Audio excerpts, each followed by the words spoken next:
Selamat pagi pemirsa, saya Ari Mustika akan menemani Anda dengan beragam informasi terkini di antaranya. Hindari mobil truk kontainer di Asahan masuk jurang 10 meter. Permainan judi ketangkasan marak di Binjai. Libur Pasca 15.000 kendaraan lintasi tol Medan Tebing Tinggi.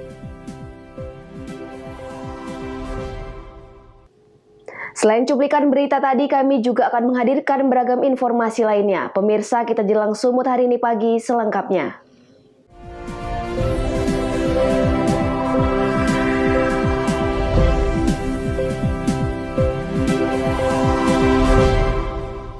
Kita ke informasi pertama pemirsa, satu unit truk kontainer masuk ke dalam jurang 10 meter di Jalan Lintas Sumatera Pulau Maria Asahan. Truk terjun bebas setelah blok setir kemudi rusak saat menghindari mobil yang berhenti di depannya. Satu unit truk kontainer bernomor polisi BK9389XA ini masuk ke dalam jurang pinggir Jalan Lintas Sumatera Pulau Maria Asahan, Sumatera Utara. Kadit Laka Lantas Polres Asahan Ibda Roni mengatakan peristiwa naas tersebut terjadi ketika truk melaju dari arah Medan menuju Rantau Prapat. Setiba di lokasi, truk mencoba menghindari kendaraan berhenti yang ada di depannya. Namun kemudian blok setir mengalami rusak dan tak terkendali hingga masuk ke dalam jurang. Petugas kepolisian langsung mengamankan lokasi untuk mengurangi kemacetan dan mengevakuasi truk. Saat itu sebelum terjadinya kecelakaan lalu lintas tersebut, jadi kendaraan mobil barang atau truk Mitsubishi yang membawa kontainer melintas dari arah Medan mau menuju ke Rantau Prapat. Kemudian pada saat di sekitar TKP, dia melihat di depannya ada mobil truk yang sedang mogok atau berhenti. Kemudian truk kontainer ini hendak mendahului sehingga mengambil jalur di sebelah kanannya dengan memutar setir di sebelah kanannya. Namun ketika dia membelok ke sebelah kanan, ternyata terjadi kerusakan. Menurut pengemudi terjadi kerusakan yaitu blok setirnya, sehingga roda depannya tidak bisa lagi dikembalikan ke posisi semula atau di posisi lurus, sehingga tetap membelok ke arah kanan. Sehingga dengan seperti itu adanya terdapat jurang di sebelah kanan jalan, sehingga mobil truk kontainer tersebut masuk ke jurang yang lebih kurang kedalamannya sekitar 10 meter. Tidak ada korban jiwa dalam peristiwa kecelakaan tunggal tersebut karena sopir truk sempat melompat saat kejadian. Wanda Pratama melaporkan untuk Evarina TV. Sempat dirawat di Rumah Sakit Umum Kota Tanjung Balai, korban yang memotong pohon raksasa tumbang diakibatkan hujan dan angin kencang Muhammad Yusuf meninggal dunia. Korban langsung dibawa ke rumah duka di Kabupaten Asahan. Suasana duka meliputi kediaman Muhammad Yusuf di Dusun 2 Desa Pematang Sebaru Asahan, Sumatera Utara Senin pagi. Pelayat terus berdatangan ke rumah duka untuk memberikan doa kepada almarhum. Korban meninggal dunia setelah beberapa jam sempat mendapat perawatan di Rumah Sakit Umum Kota Tanjung Balai. Yusuf merupakan satu dari 3 korban yang terpental saat memotong pohon raksasa yang tumbang menimpa sejumlah rumah. Kejadian naas tersebut terjadi saat korban memotong ranting, tiba-tiba pohon yang tumbang tersebut kembali berdiri tegak. Dia kan di sana membersihkan pohon kayu di rumah orang tuanya, di tempat keberadaannya. Yang ditinggalkan bang, almarhum berapa orang? Tinggalkan almarhum ada sekitar 2 orang. Usai disolatkan, jenazah korban kemudian dikebumikan di pemakaman umum tidak jauh dari rumah duka. Wanda Pratama melaporkan untuk Evarina TV. Sementara itu pemirsa, sebuah pohon besar tumbang dan menimpa sebuah mobil yang sedang melintas di jalan lintas antar Provinsi Kabupaten Karo, Sumatera Utara dengan Provinsi Aceh. Akibat kejadian tersebut, mobil ringsek pada bagian depan. Sebuah pohon besar yang berada di pinggir jalan lintas antar provinsi yang menghubungkan antara Kabupaten Karo, Sumatera Utara dengan Provinsi Aceh tumbang dan menimpa sebuah mobil yang tengah melintas. Akibatnya mobil yang tertimpa mengalami ringsek pada bagian depan sebelah kanan. Terlihat bagian kaca pecah dan bagian mesin yang peot. Selain menimpa sebuah mobil, pohon besar berjenis kemiri ini juga menutupi badan jalan sehingga akses jalan putus total. Petugas kepolisian bersama dengan warga mencoba mengevakuasi material kayu dari badan jalan dengan menggunakan gergaji mesin. Sementara pengendara mobil terlihat masih syok pasca kejadian tersebut. Puluhan pengendara dari 2 arah terjebak macet panjang akibat akses jalan yang putus total. Ya kurang tahu juga Pak, soal lagi jalan pas jalan langsung tumbang aja Pak, langsung ya mati mesin, langsung nggak pikir panjang, nyari selamat aja Pak, langsung keluar gitu, langsung lari gitu Pak. Bang, tadi kita mau dari mana mau kemana tadi Bang? Dari Binjai mau ke Tiga Binanga Pak. Tiga Binanga. Bang, tadi kita tadi dalam mobil ada berapa orang? Ada 2 Pak. Ada 2. Kalau untuk luka sendiri gimana? Kalau luka sih cuma dicek aja. Cuman kita shock aja Bang, Iya, dengan kejadian ini. Petugas beserta warga sekitar mengalihkan akses jalan ke bagian peladangan yang berada di pinggir jalan dengan sistem buka tutup arus lalu lintas. Oh, tadi kami mendengar informasi kira-kira tepat jam 9 pagi ada pohon tumbang, pohon kemiri menimpa mobil penumpang R3. Lantas kami sudah datang ke TKP bekerja dengan lantas dengan Pak Koromil dan anggota.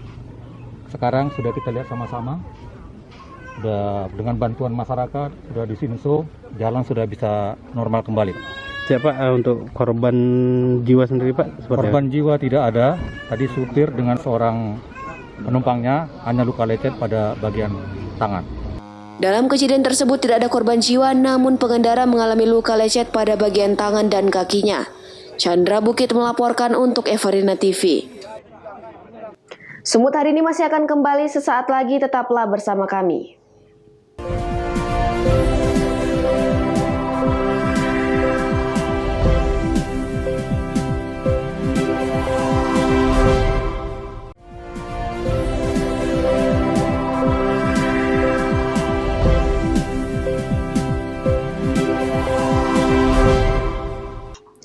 Terima kasih Anda masih bersama kami. Pemirsa, warga di Kota Binjai mengaku resah dengan maraknya permainan judi ketangkasan di sejumlah tempat. Atas hal tersebut, salah seorang anggota DPRD Binjai berharap kepada aparat kepolisian untuk bertindak menutup lokasi permainan judi. Apalagi dalam waktu dekat umat muslim akan melaksanakan puasa di bulan suci Ramadan. Permainan judi ketangkasan dan permainan judi lainnya saat ini marak terjadi di Kota Binjai.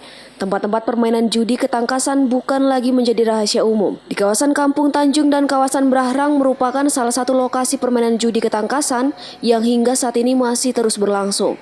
Dari rekaman video amatir yang diterima awak media, terlihat permainan judi ketangkasan tembak ikan dan permainan judi genap ganjil Cina ramai diikuti para pemain judi. Maraknya permainan judi mendapat sorotan dari anggota DPRD Binjai Joko Basuki. Dirinya meminta aparat kepolisian segera menutup lokasi permainan judi yang ada di Kota Binjai. Terima kasih, baik Bung Jainal, mengenai aksi permain judi yang ada di daerah Kota Binjai ini, agar kiranya saya sebagai wakil rakyat, menyambung lidah rakyat, bermohon agar aktivitas judi ditiadakan. Itu harapan kami. Kenapa? Judi ini sangat-sangat meresahkan orang-orang tua yang ada di Kota Binjai ini, karena anak-anaknya terlibat ya mengikut bermain di arena judi tersebut. Judi ini sangat berbahaya, sangat merusak mental anak-anak kita, generasi muda kita. Untuk itu saya Joko Basuki, semua arena judi yang ada di Kota Binjai ini ditiadakan ya. Gunarso KB melaporkan untuk Everina TV. Pemirsa, resah dengan keberadaan lokasi praktik judi kian menjamur di Medan Marelan. Ratusan warga kembali menggerebek lokasi judi di 3 tempat.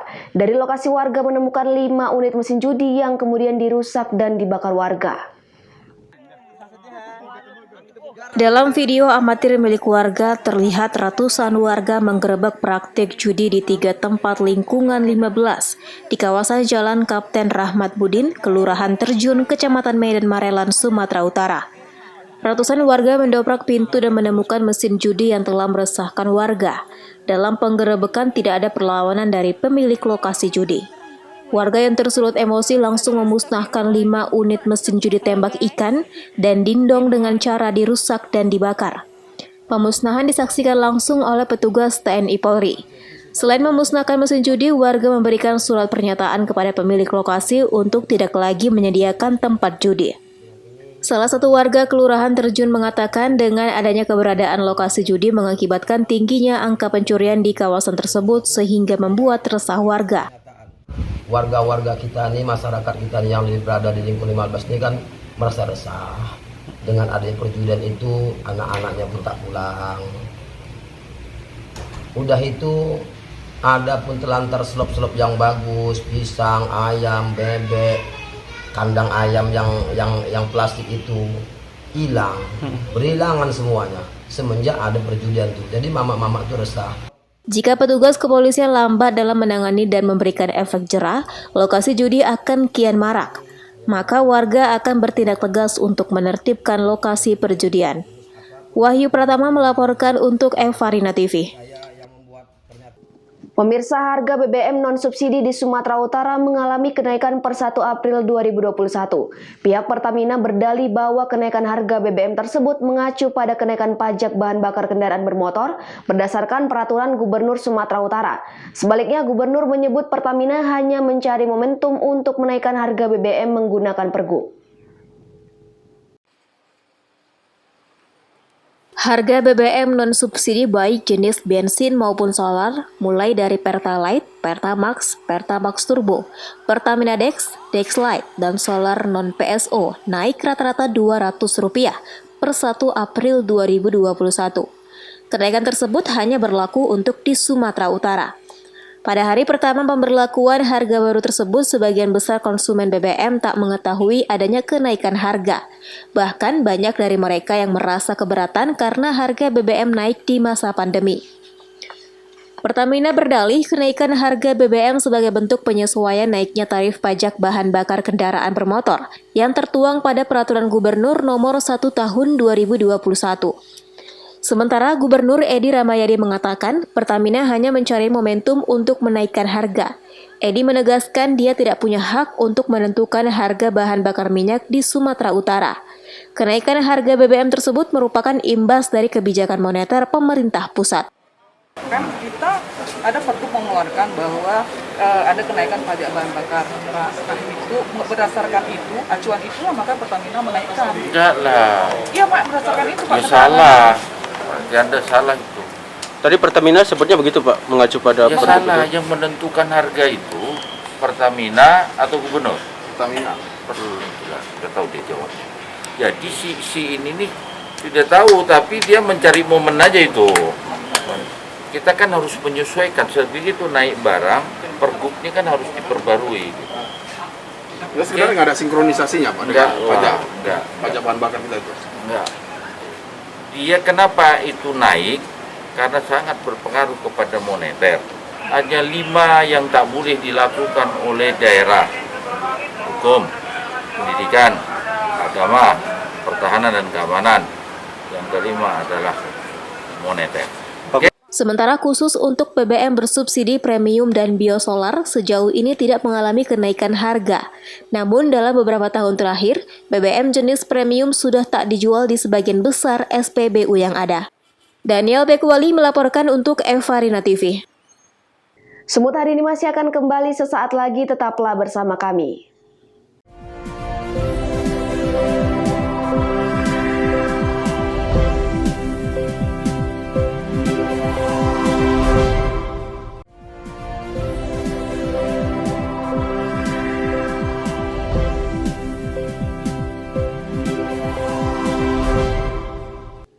Terima kasih Anda masih bersama kami. Pemirsa, libur pasca arus lalu lintas di kawasan Tol Belmera penghubung Kota Medan dan Tebing Tinggi terpantau ramai lancar, meski ada peningkatan volume sebanyak 15.000 kendaraan pada Senin pagi. Puncak arus balik libur pasca 2021 pada Senin pagi, Regional Jasa Marga Nusantara Toll Road mencatat sebanyak 15.000 atau meningkat sebesar 5%. Kendaraan telah meninggalkan kampung halamannya menuju Kota Medan melalui gerbang tol Tebing Tinggi, ruas tol Medan Kuala Namu. Peningkatan ini diketahui dari volume lalu lintas normal harian rata-rata. Telah terkoneksinya 3 ruas tol di Sumatera Utara, yakni ruas tol Medan Binjai, ruas tol Belawan Medan Tanjung Morawa, dan ruas tol Medan Kuala Namu Tebing Tinggi, ikut memicu peningkatan mobilitas masyarakat dari arah Binjai dan Medan menuju Tebing Tinggi, begitu juga arah sebaliknya. Saat ini ada beberapa lokasi penyempitan lajur di ruas jalan tol MKTT, dikarenakan adanya pengerjaan pengecatan marka jalan di bahu dalam yang dimulai pada 29 Maret dan diperkirakan akan selesai dalam waktu 35 hari ke depan. Arus balik pada hari ini kami memprediksi jumlah kendaraan yang akan bertransaksi pada gerbang tol Amplas berkisar 15.000 kendaraan. Lalin puncak tersebut akan terjadi pada shift 2 pada hari ini.